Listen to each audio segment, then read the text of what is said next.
diskusi interaktif yang dihadiri oleh Kiai Haji Imaduddin Utsman Al-Bantani, Kiai Haji Isomuddin, mantan Rais Syuriah PBNU dari 2010 sampai 2021, dengan Kiai Haji Suparman.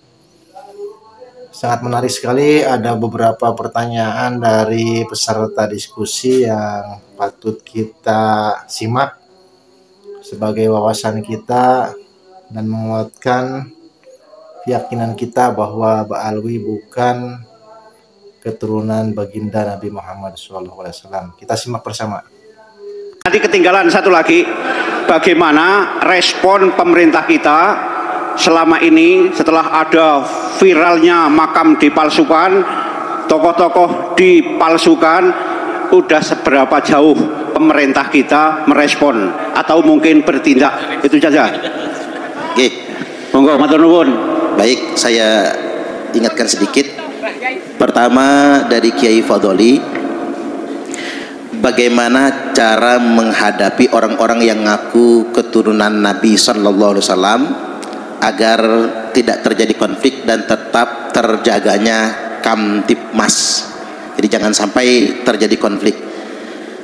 Yang kedua, apa aksi nyata konkret follow up dari diskusi kita hari ini? Bisakah ada dorongan yang sifatnya nyata kepada pihak-pihak terkait untuk mendorong adanya setidak-tidaknya kewajiban tes DNA terhadap orang yang ngaku-ngaku anak cucu Nabi?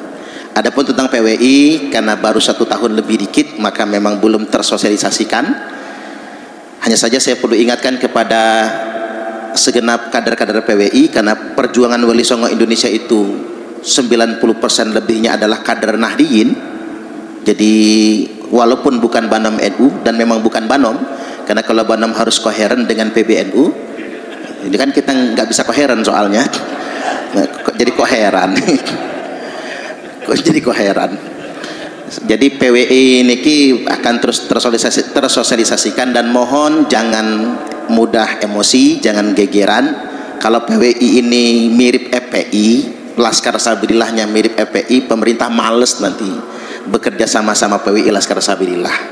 Baik, yang berikutnya pertanyaan yang kedua dari Pak Kiai Khairul Anwar tentang Atlas Walid Songo. Memang ini karena kita PWI, kedepannya kita tidak hanya membahas nasab Ba'alwi, tapi juga mengkonkretkan sejarah dan trah Wali Songo. Jangan sampai tadi banyak yang ngaku-ngaku zuriat Wali Songo tapi tak terverifikasi. Banyak betul sekarang. Apa bedanya kita sama Ba'alwi? Ba'alwi ngaku-ngaku, nah kita ngaku-ngaku juga gitu ya. Jangan sampai. Yang ketiga dari Kiai Rohani, bagaimana santri menyikapi kiainya yang masih husnudzon? Nah, ini perlu jawaban. Yang jawaban ini tidak membuat santri merasa berdosa, maksudnya. Bagaimana respon pemerintah terhadap pemalsuan makam, sejarah dan lain sebagainya? Dan yang terakhir dari Kiai Muhammad Khalil, bagaimana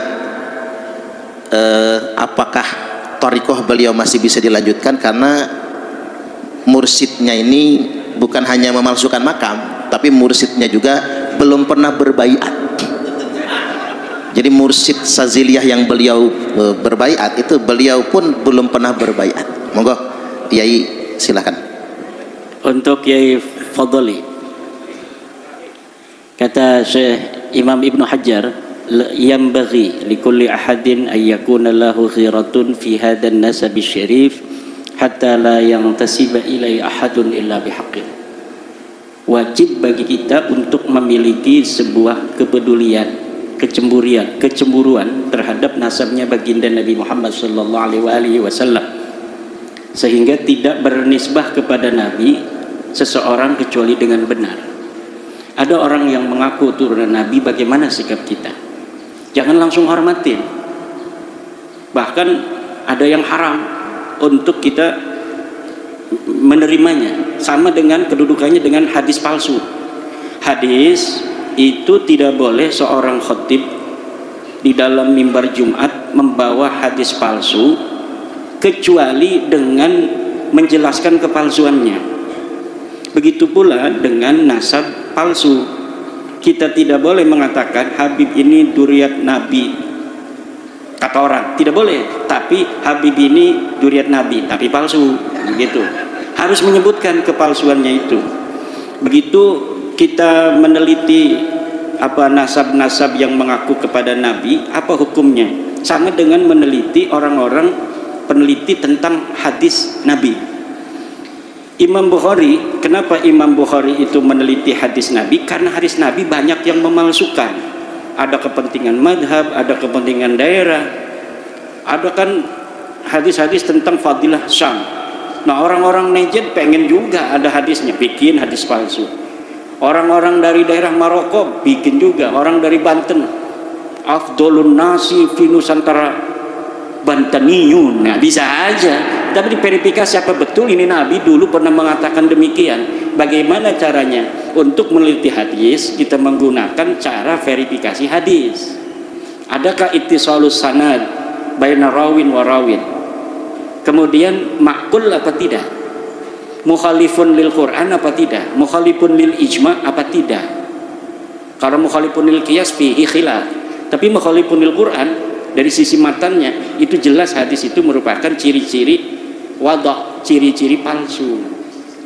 Begitu pula dengan orang yang mengaku turunan Nabi. Lah orang mengaku turunan Nabi, ane cucu Nabi, ane mau haul abah, ane butuh sapi 3. Udah, kiai 1 supaya barokah pondoknya banyak santrinya. Kenapa sih sehari ini kiai-kiai itu masih ada yang menganggap dirinya banyak santrinya karena barokah itu? Karena mereka mengungkapkan keberkahan itu.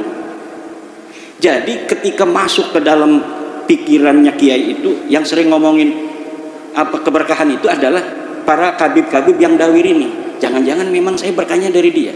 Padahal keberkahan dia karena daripada doa gurunya, doa orang tuanya, doa masyarakatnya, doa muridnya. Itu seakan-akan dilupakan semua. Karena ibunya hanya mendoakan, tapi dia tidak pernah mengatakan ibu selalu mendoakan engkau supaya barokah. Tidak. Gurunya juga begitu. Tetapi si kabib-kabib ini selalu mendemonstrasikan seakan-akan mereka lah orang yang paling berjasa bagi kita. Dan itu bukan hanya untuk level pondok pesantren, bahkan level Indonesia, level hari proklamasi, katanya itu berkah daripada Habib Alwi Kuita, namanya Habib Ali bin Abdurrahman Kuita. Bahkan diusulkan 2018 sebagai calon pahlawan nasional. Kemarin sudah terbukti dari KTLF dari Belanda bahwa dia adalah antek Belanda. Dapatnya pun lebih hebat daripada Utsman bin Yahya.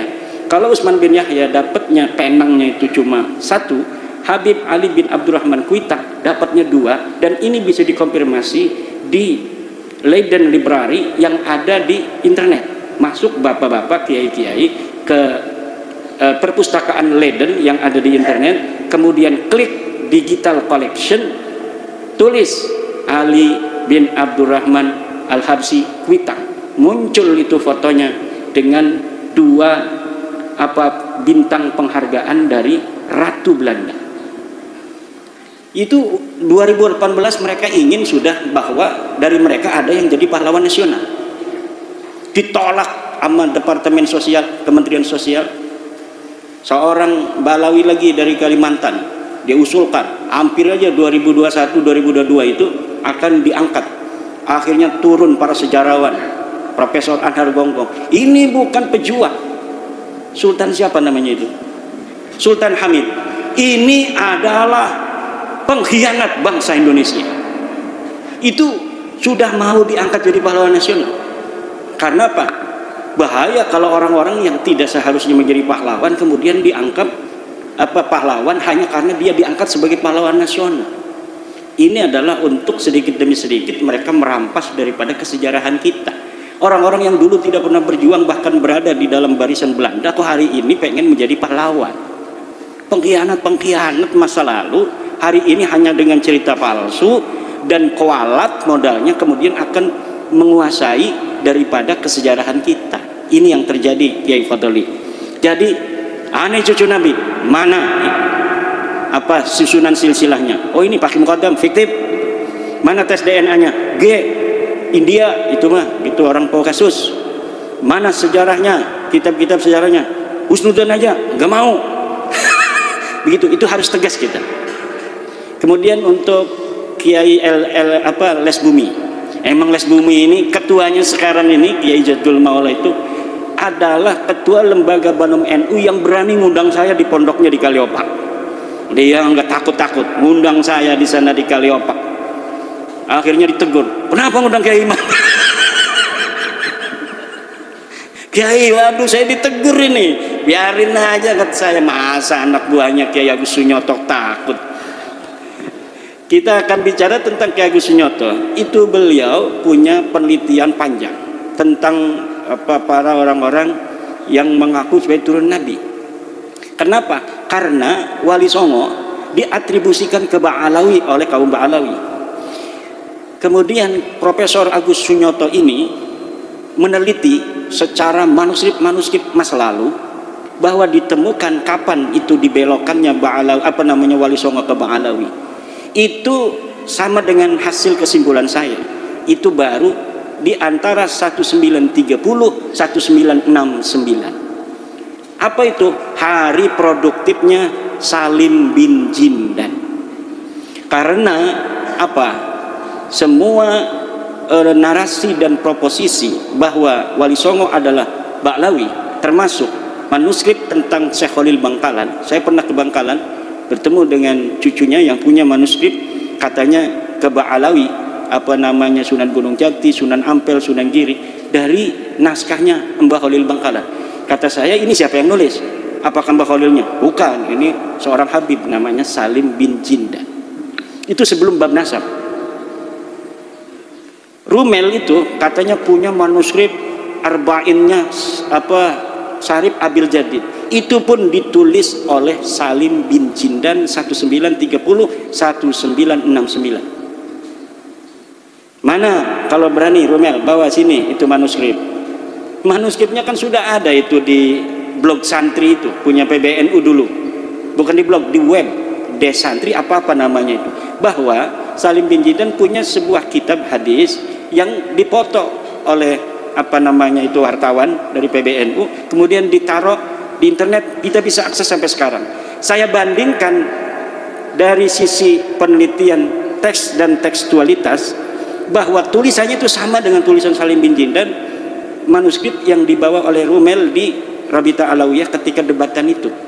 Saya screenshot, saya bandingkan, identik bahwa ini adalah tulisan Salim bin Jindan. Siapa Salim bin Jindan? Salim bin Jindan telah diteliti oleh para pakar-pakar dari Ba'alawi sendiri. Aiman Al-Habsi, Muhammad Al-Habsi menyimpulkan bahwa Salim bin Jindan orang yang mempunyai penyakit melankolia, yaitu orang yang selalu membayangkan sesuatu terjadi dari ruang hampa, kemudian dia yakini sebagai sebuah kebenaran, kemudian dia catat. Jadi karena ada yang mengatakan di abad 9, yaitu Ali Asakron, bahwa Syarif Abul Jadid yang seorang muhadis ini adalah sepupu daripada leluhur mereka, maka mereka kemudian membuat sebuah kitab yang riwayat sanad hadisnya itu seakan-akan misalnya Alwi menerima sanad dari Syarif Abul Jadid. Padahal Alwi ini tokoh fiktif, Syarif Abul Jadid ini adalah tokoh historis yang ditulis oleh para sejarawan. Tapi Salim bin Jindan membuat 40 hadis yang riwayat-riwayatnya itu memasukkan di situ nama-nama tokoh-tokoh fiktif dari Ba'alawi ini. Dan itu sudah diteliti oleh orang Ba'alawi sendiri. Karena dari tokoh Ba'alawi juga kan ada sejarawan. Walaupun mereka juga, saya sudah dapat menyimpulkan tukang bohong juga.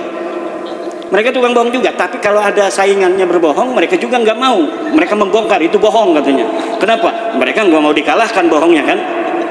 Nah itu sudah jelas bahwa penelitian Kiai Agus Sunyoto almarhum itu sudah menurut saya tinggal disempurnakan. Beliau memang ada riwayat Wali Songo ke Ba'alawi. Selain itu ada riwayat Wali Songo ke Musa Al-Khatib. Kenapa sampai banyak begitu? Karena Wali Songo ini seksi. Wali Songo ini seksi, banyak orang yang mau mengatribusikan dirinya pada kesejarahan Wali Songo. Untuk apa? Keunggulan klan, keunggulan daerah dan lain sebagainya. Bahkan kaitan Wali Songo dengan Aceh itu diputus 100%. Padahal Wali Songo dan Aceh itu ada kaitan. Tapi kenapa sama sekali sekarang tidak ada orang bicara Wali Songo, bicara Aceh? Nama Cempa, bahwa Sunan Ampel berasal dari Cempa, itu dibelokkan jauh ke dalam pedalaman Vietnam. Padahal telah ditemukan sebuah kesimpulan ilmiah bahwa pada abad ke-14 di Cempa itu belum ada Islam. Kenapa Sunan Ampel yang menyebarkan agama Islam di Surabaya, di Banten dulu Sunan Ampel itu. Setelah di Banten tidak laku, kemudian ke Surabaya. Kenapa tidak laku itu? Ya, orang Banten punya kekhasan, jarang atau sulit, bukan jarang, menerima sebuah ajaran baru itu dari zaman dulu, kecuali muncul dari orang sendiri. Sunan Gunung Jati kan dia dari Mekah itu datang, itu nggak langsung ke Cirebon, dia datang ke Banten dulu untuk apa? Mondok di Sunan Ampel. Ketika sampai di Banten, Sunan Ampel sudah pergi ke Surabaya. Sunan Gunung Jati langsung ke Surabaya, mondok 7 tahun di Surabaya. Kata Sunan Ampel, Syarif Hidayatullah, kalau kamu mau menyebarkan agama Islam di daerah Banten, kamu nggak bakal diterima. Saya aja di sana dapat berapa orang katanya. Tapi ada syaratnya. Apa syaratnya? Kamu kawin sama orang sana. Nanti kamu jangan mengharapkan kamu akan diterima. Tapi nanti anakmu akan diterima. Karena anakmu dianggap oleh mereka sebagai bagian diri mereka sendiri. Kalau masih mantu belum. Kalau anak nanti diterima bahwa ini ponakan saya. Kalau sama kamu dianggapnya masih orang luar. Akhirnya Sunan Gunung Jati datang ke Banten mengawini Nyai Ratu kaum Anten. Punya anak Maulana Hasanuddin, baru diterima tanpa peperangan. Kenapa? Karena yang ngomong sudah orang sendiri.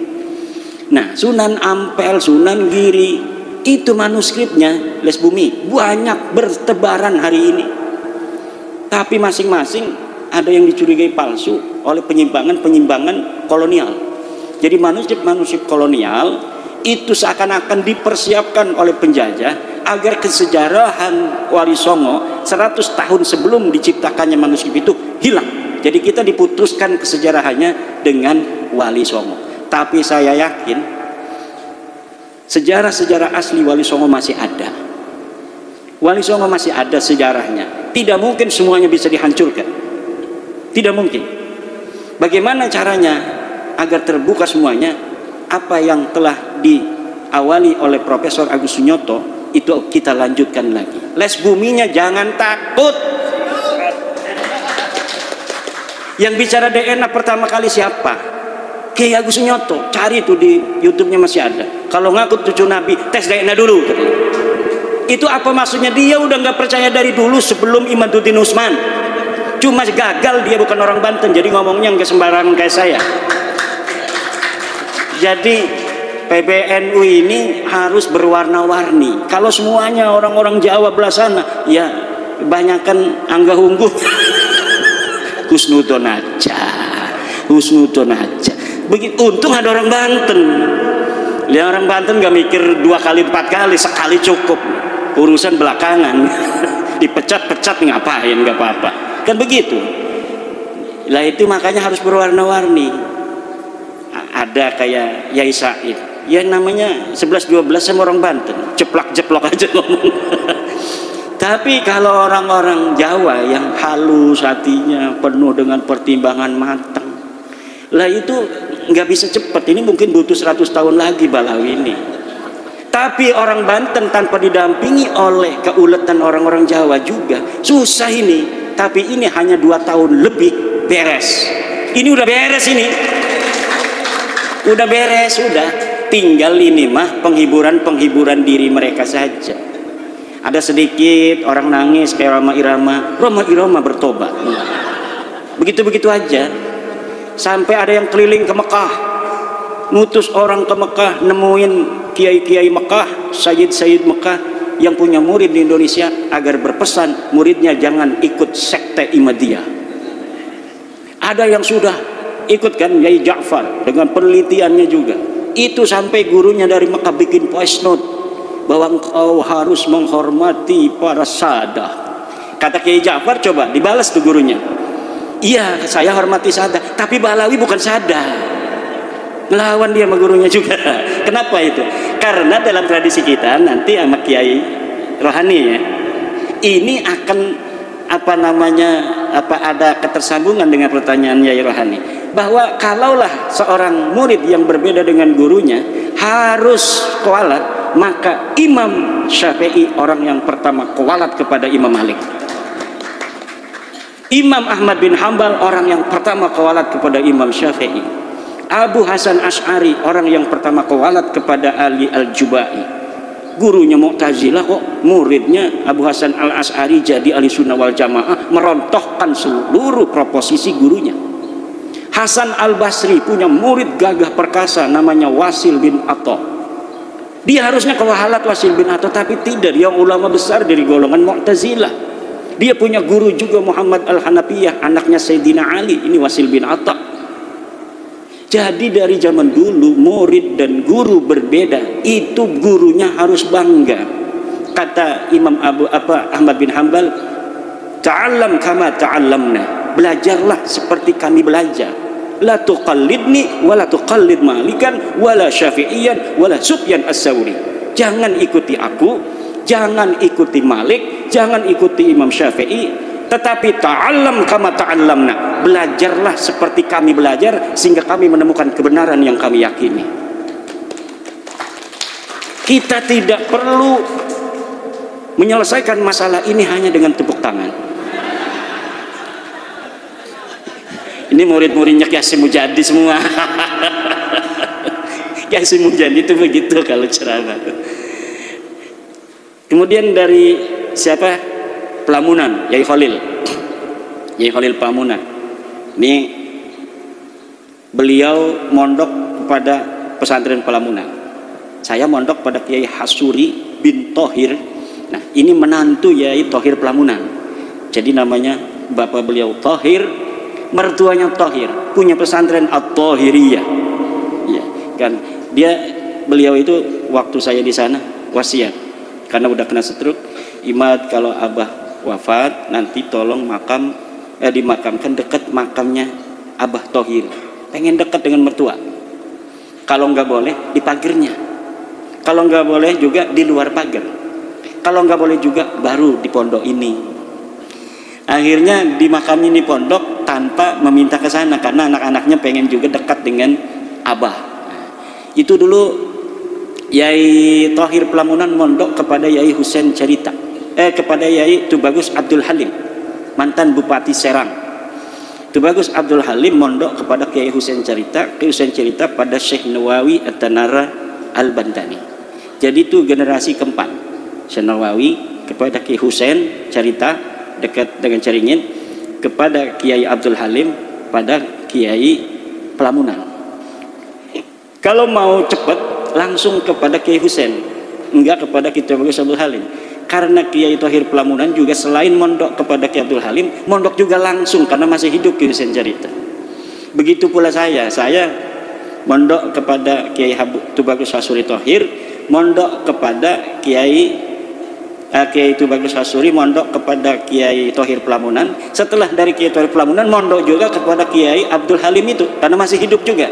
Tetapi guru saya selalu mencatat Kiai Thohir, walaupun as-sanadul ali bisa untuk meninggalkan yang Kiai Thohir, tapi karena apa? Karena lil barakah wa tabarruk, maka walaupun as-sanadul adna yang lebih panjang itu yang diambil oleh guru saya. Untuk apa?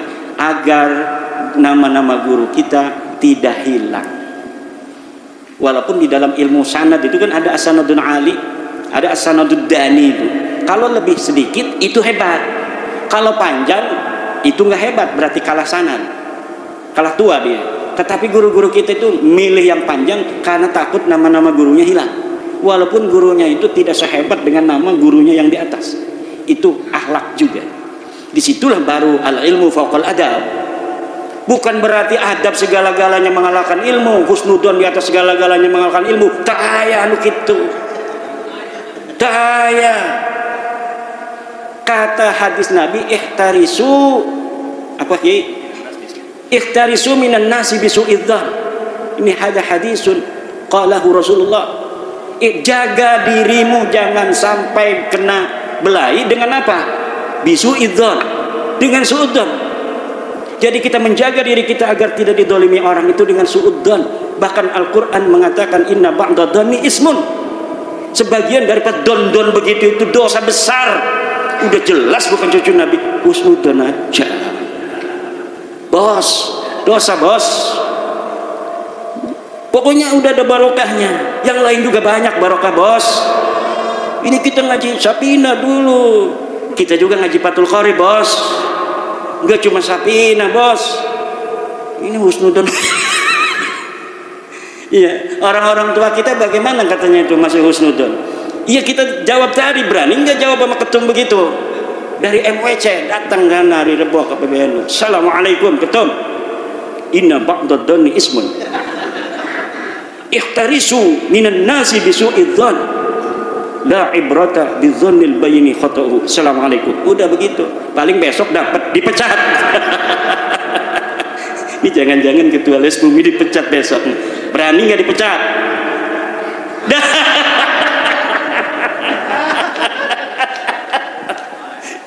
Enggak, kita ini bercanda aja. Kenapa? Karena kita tahu sebenarnya beliau-beliau itu sama dengan kita. Sama dengan kita. Mereka juga sayang kepada masyarakat Nahdlatul Ulama. Tetapi ada pikiran-pikiran orang tua kita yang pikirannya lebih bijaksana daripada kita. Understand? Tadi tuh Kiai Fadoli itu terkaitnya. Jadi ada sesuatu yang besar yang masih dipikirkan. Kalau yakinnya udah yakin mereka itu seyakin-yakinnya Balawi bukan cucu Nabi. Ngomong husnudzon itu berarti enggak percaya. Mangqala bi husnudzoni huwa fi yakinin annahum laisu min dzurriyyatin nabi. Orang yang ngomong kalau ditanya husnudzon aja, itu berarti nggak percaya. Understand? Jangan yes. Ini udah dicet itu ketua les bumi itu. Nah, bagaimana sanad thariqat Sadiliyah? Masih diterusin nggak? Batal apa? Batal gitu. Udah. Gimana bayat baru? Udah nyari bayat baru tuh. Mbah Halwani, Abuya Dimyati, na'rifu solahahum, na'rifu quwwata yaqinihim. Daripada kita berthariqah silsilahnya ada orang fiktif nanti, bahaya juga ngapain? Ada fiktifnya. Ya kan saya juga thariqahnya dari Banyumas juga ada. Saya thariqah Khalidiyah Naksabandiyah. Dari Mbah Malik, bapaknya Mbah Malik, Mbah Ilyas. Lah Mbah Malik itu thariqahnya Qadiriyah Naksabandiyah. Bagaimana dia katanya mengambil dari Mbah Malik tetapi dapatnya Sadiliyah? Aneh bin ajaib. Tanya tuh sama keluarganya yang ada di sana. Alhamdulillah, saya juga ikut di Qadiriyah Naksabandiyah. Masya Allah. Jadi mayuh ceritanya itu. Ya udah, yang satu itu batalin aja udah. Ya, ngapain? Cuma harus istighfar dulu. Astagfirullahaladzim, astagfirullahaladzim, astagfirullahaladzim min kulli dzambin adimin wa tarikat palsu. Sesudah istighfar begitu baru. Jangan diingat-ingat lagi yang lalu biar berlalu. Faqad madha ma madha. Juga dalam hati kita nggak perlu ada kebencian. Nggak perlu. Yang demikian tadi diskusi ilmiah yang telah kita simak bersama, semoga bermanfaat terutama dalam polemik nasab ini, supaya semakin meneguhkan kita keyakinan kita bahwa Pak Alwi itu bukan zuriyah Nabi Muhammad SAW, dan bagaimana kita menyikapi ketika guru-guru kita masih husnuzon terhadap nasab Mbak Alwi ini, karena ketika kita husnuzon saja banyak mudorot yang akan timbul mengenai pendawiran, pembelokan sejarah. Itu sangat berbahaya sekali kita cinta NKRI ini, cinta generasi muda, generasi penerus kita. Jangan sampai sejarah dibelokkan, berbahaya sekali. Demikian, wassalamualaikum warahmatullahi wabarakatuh.